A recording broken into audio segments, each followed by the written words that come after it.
Okay, so today we're going to learn about two small themes, the sentence and the period.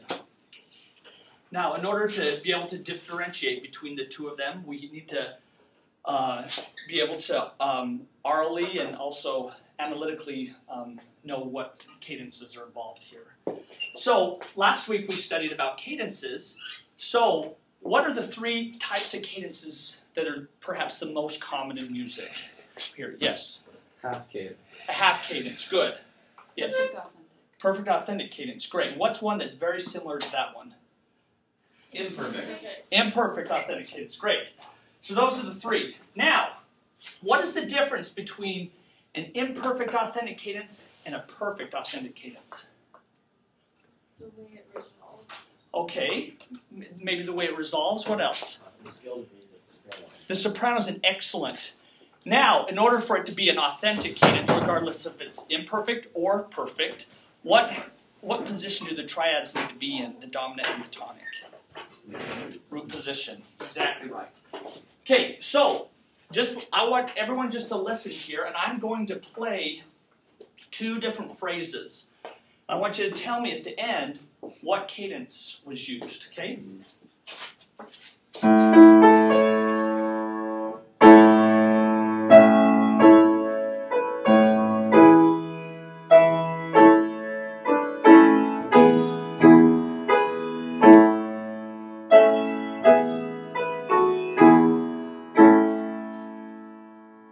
Okay, so sing the soprano note for me. Okay, good. So we're in the key of A, so what note is that? A. Okay, it's do. A. So if it was an imperfect authentic cadence, what note could be in the soprano? Okay, sing the C sharp. Okay, or what else could it be? The fifth, good. But it's the root, so therefore what cadence is it? Perfect. Perfect authentic cadence, great. So here's the next example.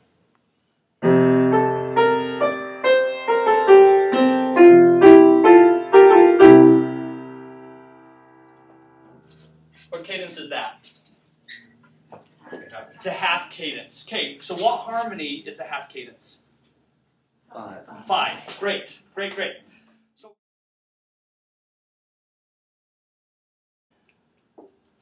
a sentence, we're going to talk about the sentence first, is an 8-measure theme.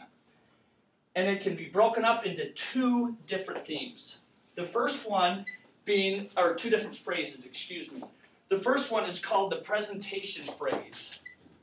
So, what I'm doing right here is these first 4 measures are the presentation.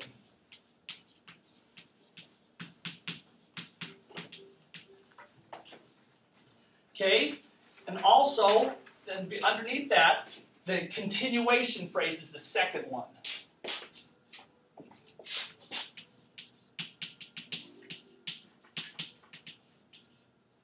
Okay, great. However, within these 4 measures, each of them can be broken up into now 2 measure units. The first one being the basic idea. So this one, I'm just putting it underneath here, so I have these brackets kind of show a hierarchy. The presentation is these first full 4 measures, and the continuation is the second 4 measures. So right here, the basic idea, the first 2, and then we have a repeat of basic idea. Now the continuation phrase can also be broken up into 2 different sections. Right here, the last 2 measures are usually cadential. Okay? And the first 2 are continuation. And they have specific characteristics. Okay, and we'll be looking at an example just a second here to really show this. Now, first of all, there are a few different types of repeats of basic ideas that can happen.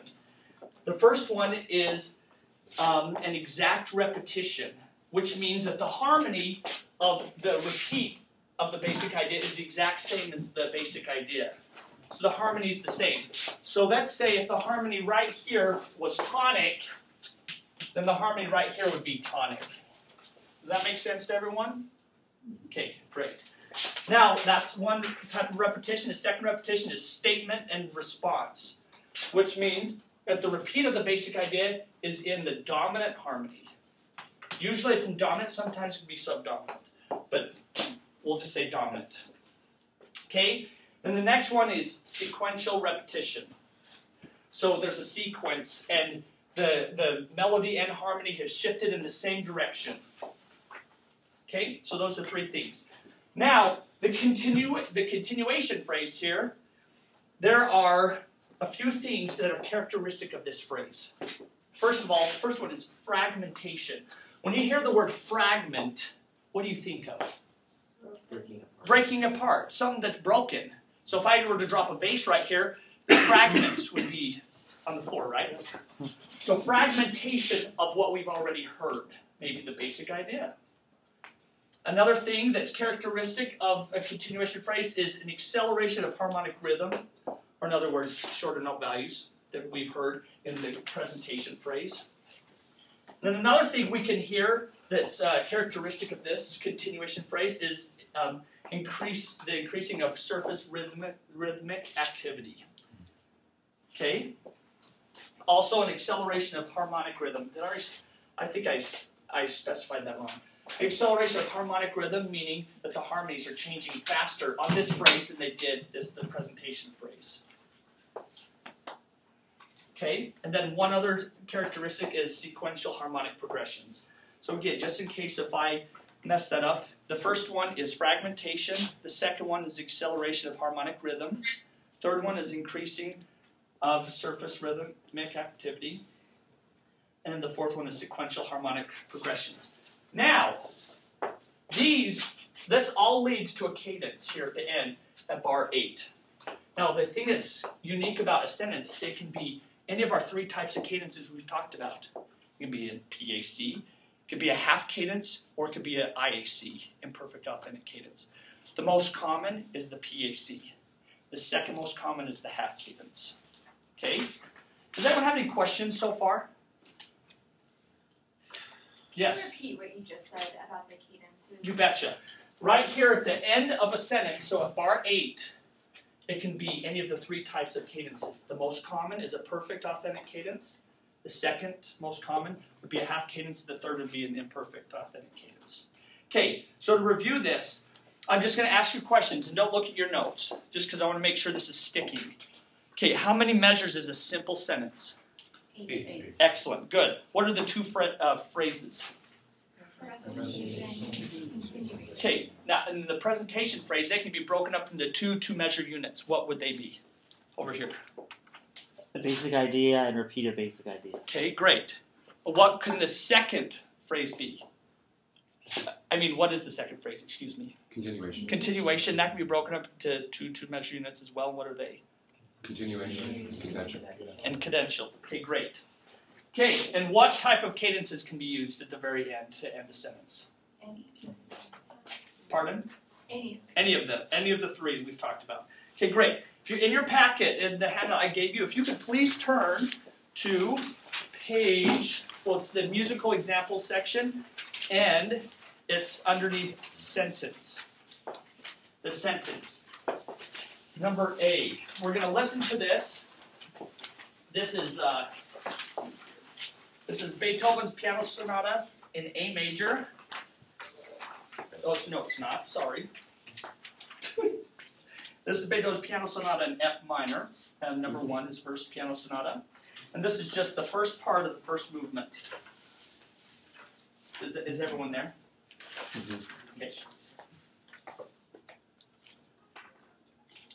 Oops, let me stop this and turn this to tab. Also in the black box, you've got volume there. Yeah.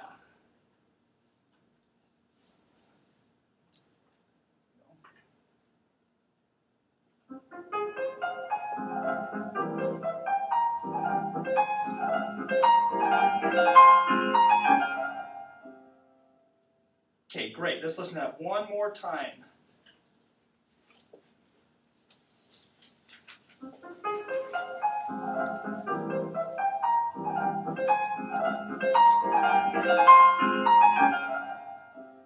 Okay, great. So first of all, what cadence is used here at the end of the sentence? Half. Half cadence. Okay, great. Now, looking at this, I think it's safe to say that since it's 8 measures, we can divide it evenly. So the first 4 measures is the presentation phrase. So what I would do is I would put big brackets like this on your paper and put presentation. Okay? Now, looking at this, the presentation, we should be able to divide it up now into 2 2-measure units.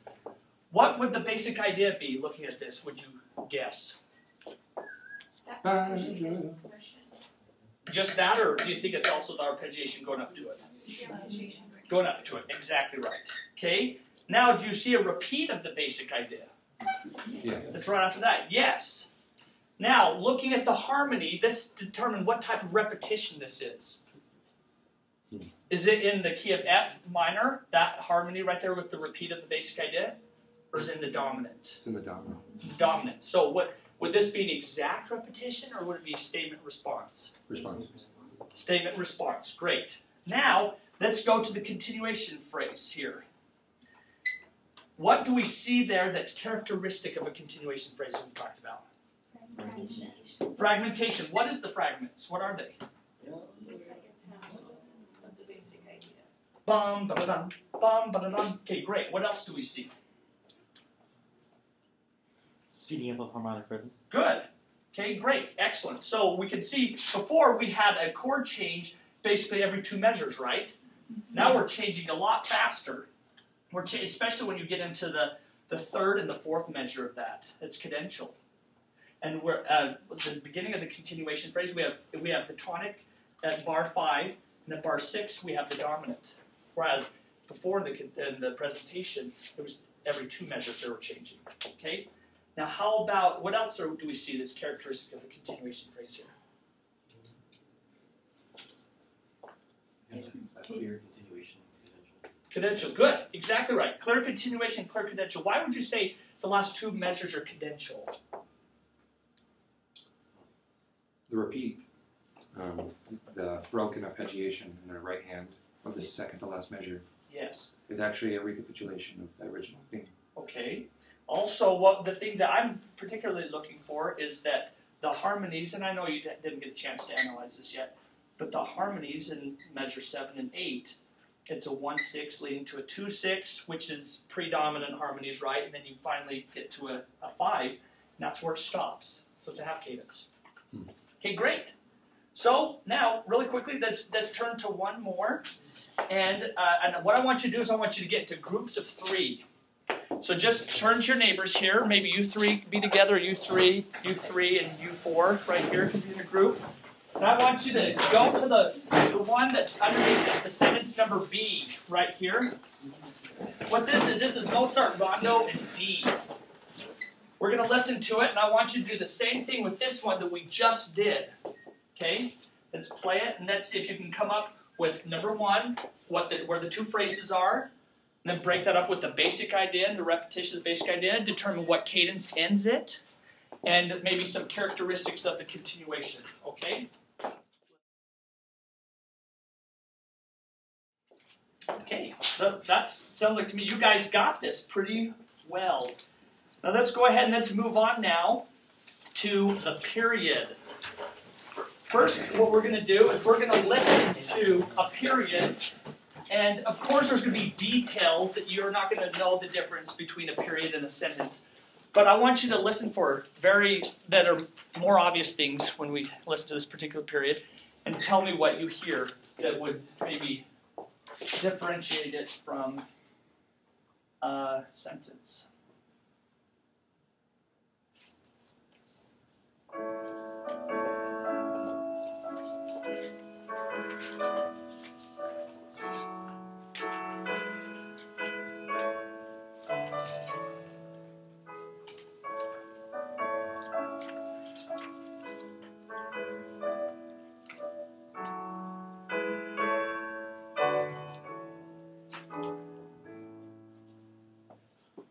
listen to that one more time.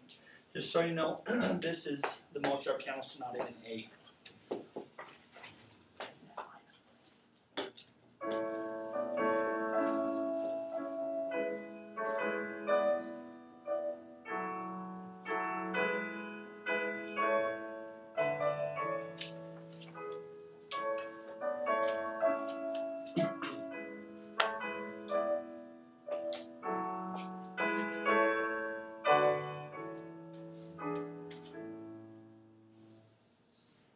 Okay, what did we hear that's different with this that wasn't in the sentence? Yes, Alex. Everything's all mixed up, so it doesn't repeat in the right spot. Okay, good point. It doesn't repeat in the right spot. Do you mean that there's no repetition of the basic idea? Is that what you're meaning? Well, yeah, but there is. It's in the wrong spot. It's in the wrong spot. Okay, good. How about you, Chris? Yeah. I was going to say that. That's what you're going to say? The first measures don't repeat. Okay. I mean, it sounds like you're asking a question at the end of measure 4, and then it's answered in the second half. Oh, you have good ears, Mr. Gage. Okay, now let's look at this. I have to teach someday. What key are we in, first of all? A. We're in the key of A. At the end of measure 4, it sounds like we have a cadence right there. What type of cadence do we have that we listened to earlier? Half cadence. A half cadence. And at that half cadence, we start over again. The basic idea returns. And then what happens at the end of this consequent, or excuse me, the end of the next 4 measures? You don't know what that's called yet. What happens? It's another cadence. It's another cadence. What cadence is it, Alex? Pac-Man. It's a Pac-Man, or a perfect authentic cadence. Great. So, already we know the difference between a period and a sentence is there are 2 cadences in a period, whereas in a sentence, there's how many? Who knows? There's 1. Okay, great. Now, just like a sentence, this can be broken up into 2 4-measure phrases. The first phrase right here. Okay, looks like we're getting this pretty well. Now, before we conclude, we're going to listen to 2 examples. I want you to be able to tell me, just by listening, what they are. And then, if it's a sentence or a period. If you need to, we'll look. Oh, don't look? Don't look right now. Sorry. It's not even on your paper. Oh, it's so not. don't even look there. Yeah. Okay. What is this? So, what we're going to listen to now is you tell me if you think this is a sentence or a period.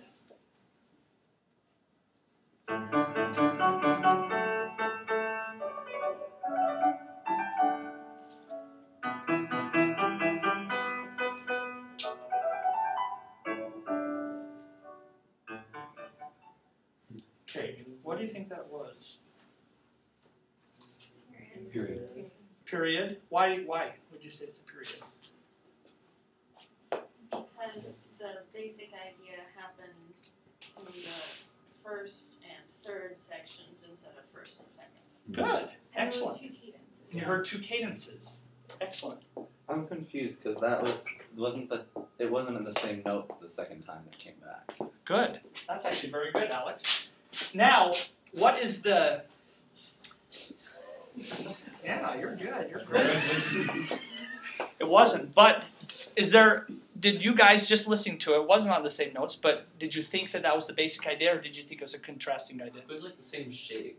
It's the same shape, Similar. melodically and motivically. Remember, that's the big thing that differentiates between a basic idea and a contrasting idea was melodic and motivic differences. And this melodic and motivic does this have melodic and motivic differences? No. Not so much. Not so much. But it does have harmonic differences. But that's the big thing, is the melodic and motivic. Good. So you're right, it is. But let's listen to this next one, and you tell me what you think it is.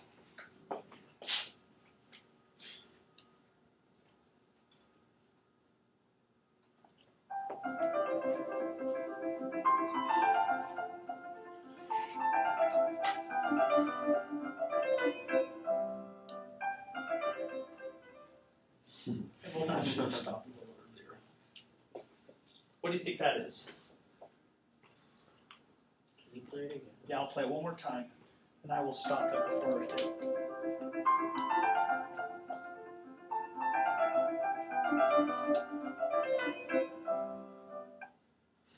What do you think that is? I think it's a sentence. Why would you say it's a sentence? Well, the second time we listened to it, I felt like there was just one cadence, but the first time, the thing that caught my ear is I thought the basic idea was going to come back a third time. I was about to be confused, but then it was broken up into fragments. Yeah. And we didn't, like fragments or something we talked about with sentences. So. Okay, good. Good to hear. What else? Why else would you think it's a sentence? How about the left hand? Let's talk about the left hand really quickly. It was continuous, right? Constantly going. It never got to a point where you felt like you had a cadence in the middle, right? You finally did at the very end. And could you tell what cadence that was? It was a half cadence. And can periods right now, these simple periods, end with a half cadence? No. So there's another indication it was a sentence. Okay, great. Okay. In conclusion, I'm gonna yell out a characteristic, and you tell me if that's a period or a sentence, or both. Okay? Has 8 measures. Both. Good. Begins with a basic idea. Both. Good. Weak cadence leading to a stronger cadence. Period. Okay. Has 1 cadence. Sentence. Antecedent, consequent. Period. Presentation, continuation. Sentence. Basic idea, contrasting idea. Period. Period. Good. Basic idea, repeat of basic idea. Sentence. Okay. Good. I think you guys have this. Next class period, what we'll do is we will talk more about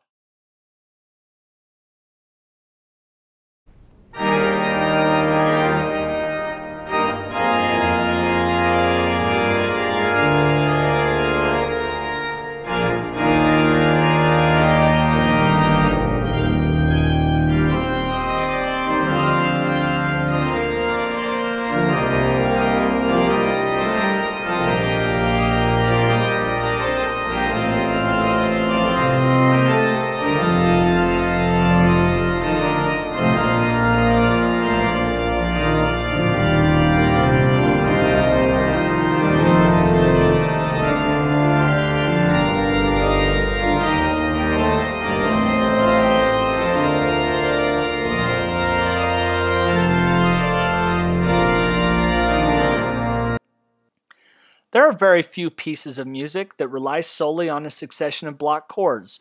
Much of the beauty and inventiveness of musical composition lies in how many composers embellish melodic lines or chord successions. Most pieces of music from the common practice era employ these melodic and harmonic embellishments. A great example of this is this piece, the famous St. Anne Prelude in E-flat major by Johann Sebastian Bach. We will take a closer look at this prelude and examine what embellishing techniques Bach used. Any tone that is not heard as a member of the prevailing harmony or chord at any given time is defined as an embellishing tone. Different schools of musical theory call them non-harmonic or non-chord tones. The term embellishing tone, on the other hand, focuses on their musical function. Embellishing tones may happen in one voice or simultaneously in more than one voice. Today we are going to learn about 7 embellishing tones. They are passing tones, neighbor tones, incomplete neighbor tones, suspensions, retardations, anticipations, and pedal points.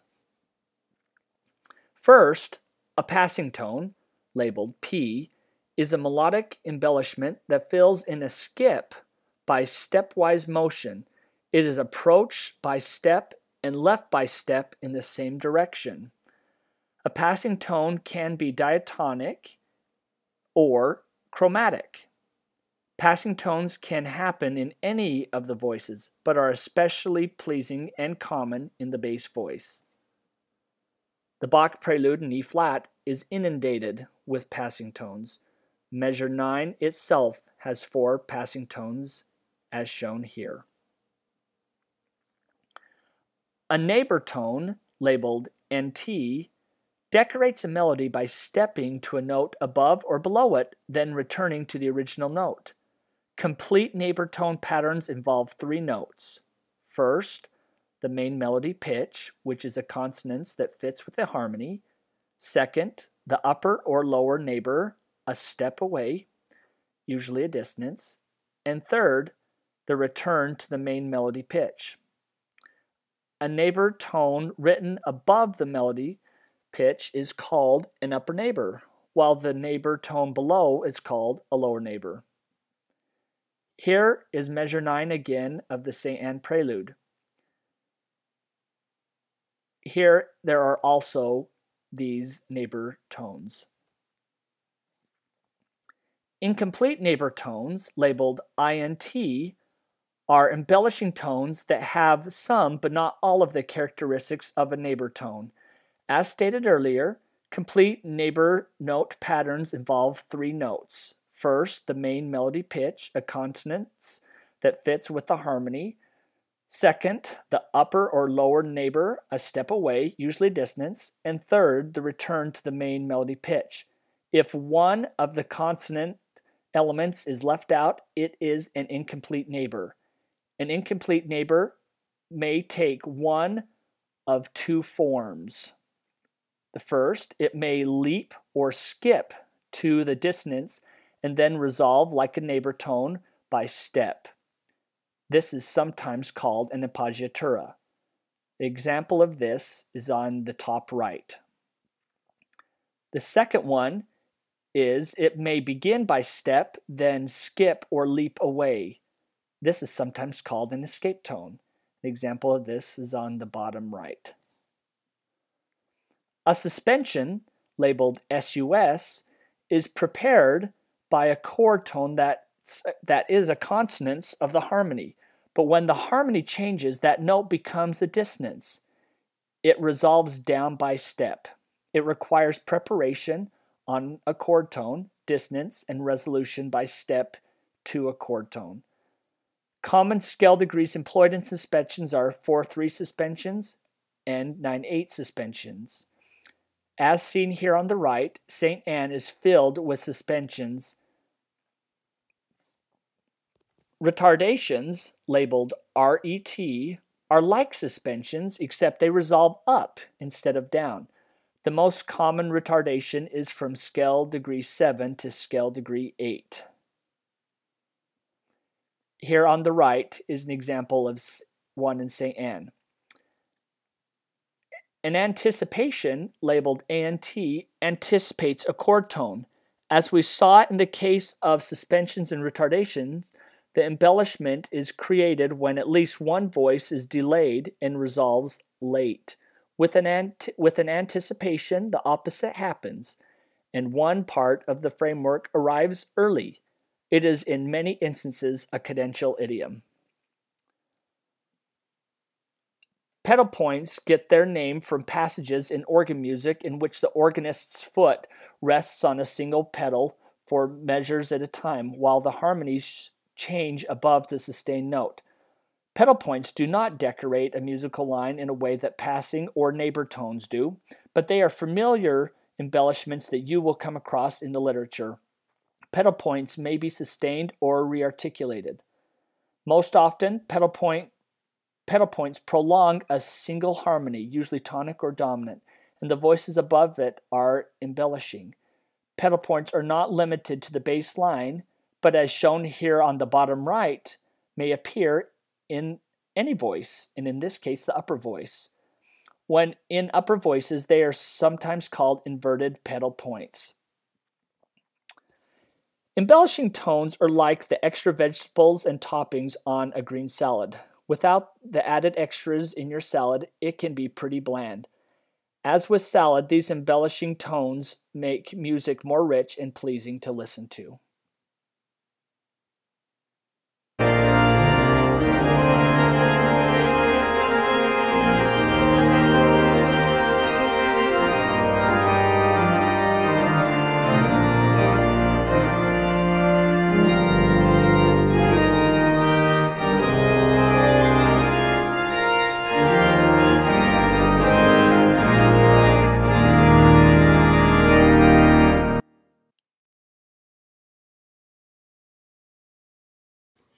Okay, how's everyone doing? Great. Did you have a good weekend? So did I. It's very relaxing. So, well, today we're going to learn about embellishing tones. Did everyone have a chance to look at the video that I put up on Blackboard? Awesome. Good. Well, thanks. Does anyone have any questions about the video I put up? Okay. Well, today we're going to go over that just briefly. We're going to have a quick review here, and then we're going to do some practical, some experience with it, and do some part writing and also some oral skills with embellishing tones. First of all, let's listen to this piece.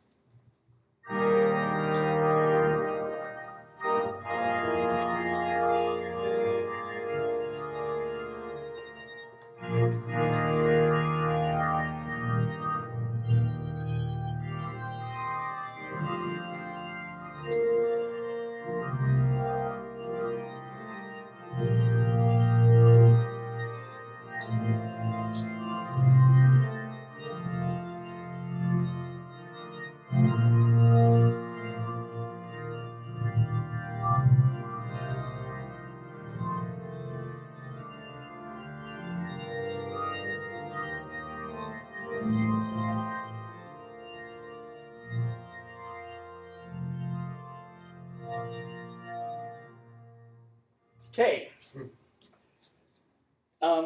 Does anyone know what this piece is?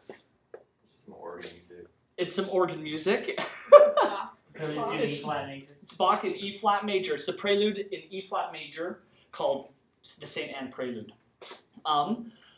Okay, first of all, we're going to talk now about embellishing tones. And that piece was also the one that began and ended the video that I put on Blackboard. Okay, so today we're going to talk about embellishing tones here. First of all, can anyone look at that and from the video tell me what embellishing tone that is? Isn't it hard to sure, right? Okay, well, first of all, let's look at some clues here. We see that it's approached, the non-harmonic tone or the embellished tone is the red note, okay, right? Because it doesn't fit this harmony, C major harmony. Now, it is approached by step and resolved by skip. So, someone said an appoggiatura, someone said escape tone, right? Okay. And I agree with that. I think it's an, yes, Shannon. Incomplete Neighbor, yes. It's an incomplete neighbor or an escape tone. You can call them either or. I'm fine with that. It's not an appoggiatura. Appoggiatura is a little bit different, and we'll get to that in just a sec. Okay, now what's this one? Ooh. Oh, yes, Chris. Suspension. Suspension. Okay, why do you say it's a suspension? Just kind of talk me through your thought process. Well, the pitch is supported by the harmony at first, Yes. and then the harmony moves away from it, and it creates sort of this tendency to resolve, and it resolves down, which is the way it's supposed to work, right? Exactly right. Suspensions want to go down by step. Is that what's left hanging? Yeah. Okay. Okay, now how about this one? Yes, Chris. Neighbor tone. It's a neighbor tone. Okay, Chris, tell me why you think it's a neighbor tone. Just kind of tell us your thought process. It starts at a pitch and then moves away from it by step and then it goes back. Back to the pitch it started on. Good, exactly right. I like to, I don't, this kind of sounds elementary, but I remember my teacher, my piano teacher telling me when I was young, it's like going to your neighbor's house to get an egg for your recipe and you don't have eggs. You know, you leave, you go to your neighbor's house and you come back. So that's just kind of what I think about when I see these. To this day, I still think that. Okay, neighbor tone. Great. What the heck is this? Anticipation. Okay. Well, why would you think that's an anticipation? Because the C goes to the B before the chord underneath it moves. It's anticipating the chord to come. Exactly right. Kind of foreshadows the chord coming up, huh? That's exactly right. Anticipates the forthcoming harmony. Great. Okay, now what's this? Passing tone. Passing tone. How can you tell it's a passing tone? It's in between, like, something that without it would be an arpeggio, basically. Good.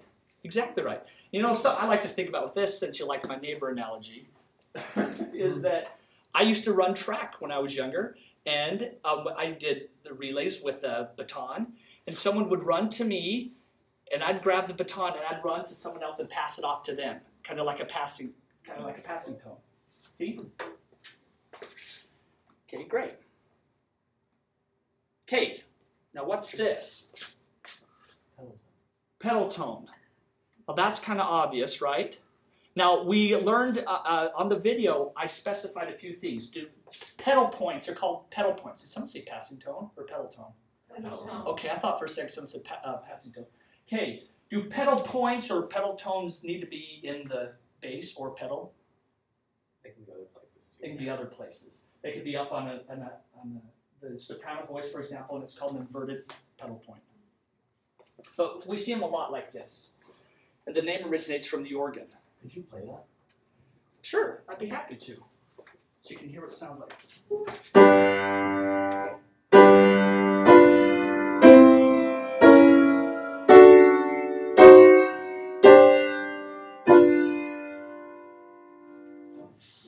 Okay? Okay, great. Very nice. Okay, now let's look at the St. Anne here. Do we have any embellishing tones in this? Yes. My gosh, they're everywhere. Okay, let's just try to, okay, please work. Let's just try to find a few.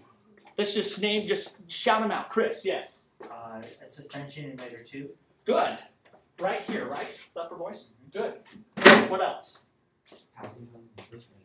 Passing tone in the first measure. Great. Does anyone else, okay, I see I didn't have a retardation on this review. Does anyone remember what a retardation is? Yes, Sam. That's a note that's held over when the harmony changes and resolves up. Up. So it's a lot like a suspension, but instead of resolving down, it resolves up. Does anyone see a retardation here? Fourth. Which one, Shannon? Go ahead. Yeah, it's the second beat on the fourth measure. Right here. Well, actually, it's right here. That's the retardation. That's the resolve. Right? So great, the resolution. Very good. So, why do you think composers put embellishing tones in their music? Makes it more interesting. Makes it more interesting? How do you think this would sound without some embellishing tones? Let's hear it. Let's just hear what it sounds like. It might be pretty dang square. Even more boring than the original.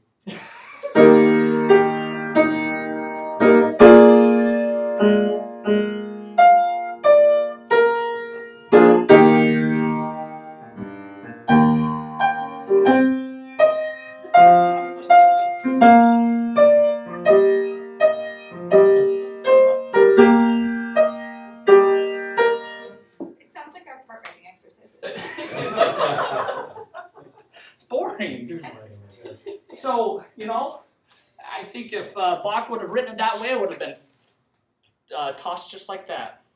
So exactly right. It adds contour, it adds melody, it adds interest, it makes music. None of us want to hear just major and minor chords all the time. No, we want to hear some of these dissonances, these suspensions, these passing tones.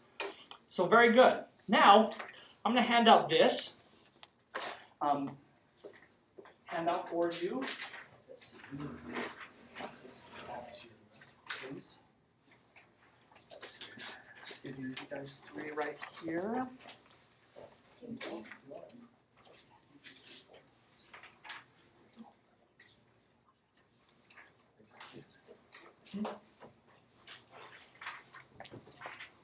Okay. Okay, now we're going to listen to some, try to identify some non-harmonic tones. This first piece I'm going to play is the Nunducket, which is Now Think We All Are God. It's a famous Lutheran tune. Here, just let me grab it here. And this is, like I said, this is ear training. And so I have left out some non-harmonic tones or some embellishing tones on your that top example.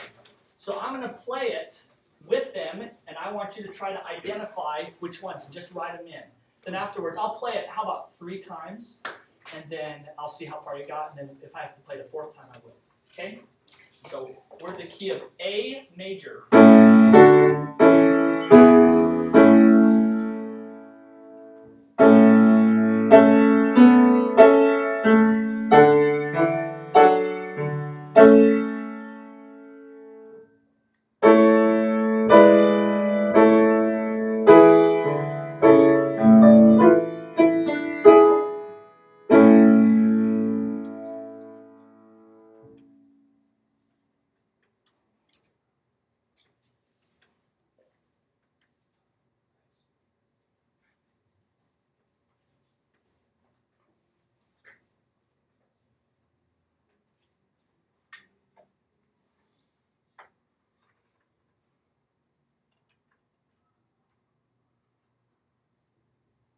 Are we ready to hear it a second time? Okay.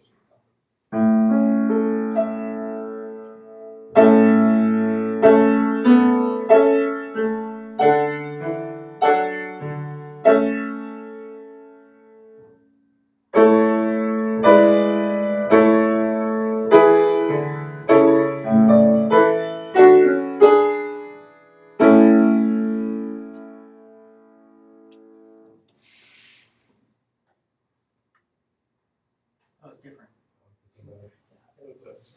At the very end, just a tad different that second time. You weren't supposed to notice that. I like this version. Yeah, the second one was great, yeah.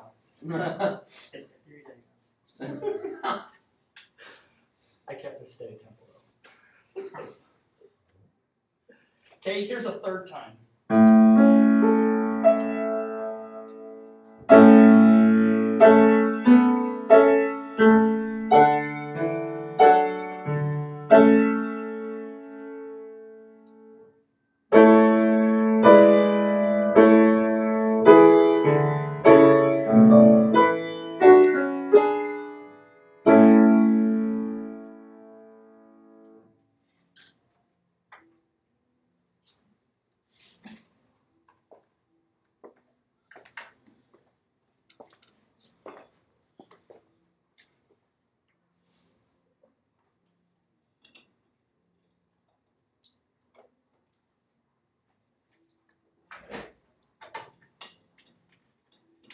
Okay, should I play it one more time, or do you think you have it? Can you play just the last measure? Sure. You played it. How about I do the whole thing and just really hone in on the last measure, if that's all you need.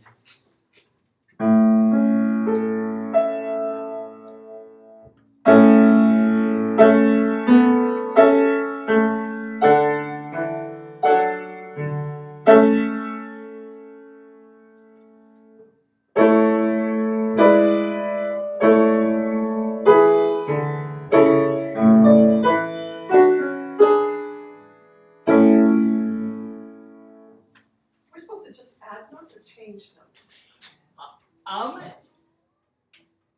Let's see. on the last Add measure. notes. Just add notes, Shannon. Actually, and there's one in the alto voice here. You have to change the note value of it. Well, I mean, other than note values. Nope, you don't have to.